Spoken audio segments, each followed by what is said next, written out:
Hey friendos, what's going on? Steve here. It's Thursday, which means yesterday was Wednesday, new comic book day. My favorite day of the week. I didn't have time to do this yesterday, so I did it today. I picked up 2 new number ones at the comic book store. I wanted to get 3 because Boom Studios released a new Bill and Ted comic book, I think called Bill and Ted Go to Hell. My local place didn't have it. I'm not really a pull list, pre-order kind of guy. I know you're supposed to be, if you're into comic books, you're totally supposed to pre-order shit, but I don't really do that. The comic book I go to is A1 Comics in Roseville. They usually have everything. Maybe Bill and Ted ran out on Wednesday. Maybe that's the case. I got there Wednesday night, so maybe they ran out Wednesday morning. I don't know, but I did pick up 2 other number 1 issues. Power Man and Iron Fist was a new number 1 that dropped yesterday from Marvel. I like this a lot. It's, you know what? It's in its own, I don't want to say universe, but it's not tied to the rest of the clunky Secret Wars Marvel continuity. You don't have to know all that stuff to get into this. It's its own thing. The artwork is fantastic. It's by Sanford Green.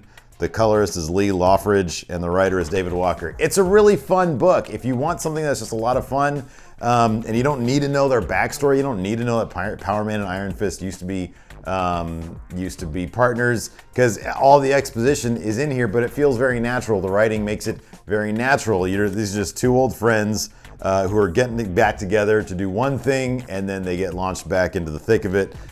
It's a really fun book, and I'm kind of interested to see where it goes from here. Hopefully they can keep it together, and hopefully Marvel doesn't go around canceling books and restarting their continuity and doing this and doing that. I don't want to know about all that stuff. I want just normal books from normal creators with their own unique voice, like Power Man and Iron Fist. I want this kind of stuff.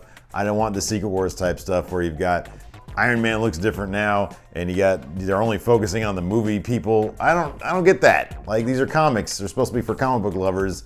You're not supposed to be gearing. Nobody who watches the movies cares about this shit. Cares about the Marvel shit. Just write the comic books the way that they're supposed to be written, and then do the movies the way they're supposed to be doing. Anyways, the other number 1 I got this week is called Ringside. Now, this isn't new this week. I think this came out a couple weeks ago. I haven't seen number 2 yet. November of 2015. That was a while ago. Anyways, I got Ringside number 1. Apparently it came out back in November. I thought, because I haven't seen the number 2, I'll have to do my research on this. Anyways, it's a number 1. I got it because you guys know that I'm a wrestling mark. And look, it's wrestling related. It's cool. If you haven't checked it out, check it out.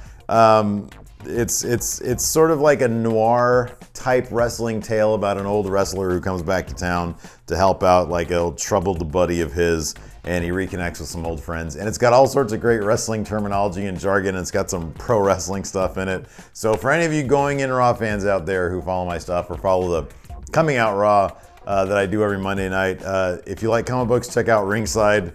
I'll look up and see if there's a number 2. I just looked at the back of this and said November 2015. I figured it'd be early February 2016, but this came out a while ago. Anyways, it's really good. The writing's really good. The artwork feels very European. It sort of takes a little bit to get into it, but once you do, it doesn't detract from the story, and that's good. It's very unique, the artwork is, and it's effective. It works. It just might take a little bit getting used to. It's not your typical comic book style artwork. But it's called Ringside number 1. Apparently it came out months ago, and I'm just getting on the bandwagon here. So yeah, it's really cool. Check it out. Those are the only number 1s I have because Boom ran out of Bill and Ted at my local comic book store, assuming it actually came out this week. I didn't see any copies on the shelf. I looked for it. I didn't see any. Maybe they'll have more next week. I don't know. I should probably ask somebody, but I'm really shy. I go to the comic book store. I just keep my head down, and I'm like, I just want to buy these, please. And then they don't talk to me. I don't talk to them, and we're all happy with that arrangement. So anyways, that's it for this week. I didn't get anything else. I mean, I got some other books, but they're not number 1s, and this is supposed to be for number 1s. Anyways, that's it for me for today. I'll talk to you guys later.